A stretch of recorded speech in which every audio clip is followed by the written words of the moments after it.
Ganz abgelöst, gut der Schenkenhaus Frau, du läufst nicht, was ich dir jetzt sag, weil unser Chef noch nie Umsatz machen will.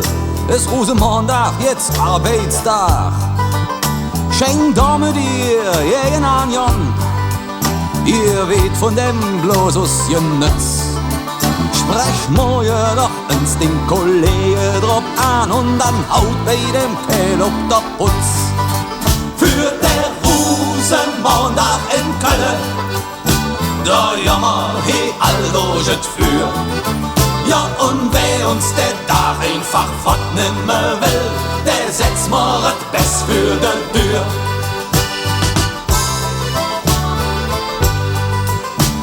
Am anderen Morgen dann in der Kantine berührt die Belegschaft die Sache. Man ist sich flück einig, das nimmt man nicht hin, man wehrt sich, das hört doch gelacht. Der Schenk wird dann Hut zum Chef geschickt und seht dem auch frei in das Gesicht. Wenn sie der Beschluss nicht zurücknehmen, dann treffen wir uns für mir reich.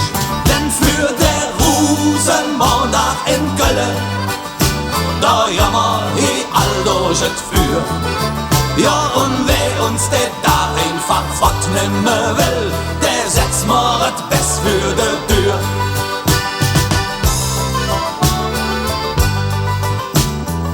Ihr Arbeitslück, wer hier durch Stadt recht sagt, hat ihr dann noch nicht gelebt. Dat, wenn man dem Chef widerspreche deit, singe Arbeitsplatz riskiert. Chef, dat kann doch nicht üren Sinn, denn wer der Dach nicht versteht, der hat nix zu suchen bei uns in der Stadt, für der wieder zieht dat hergeht. Für der Rosenmontag in Köln, da jammer he all durch et für. Ja, und wer uns der Tag einfach fortnehmen will, der setzt mal et Best für de Tür.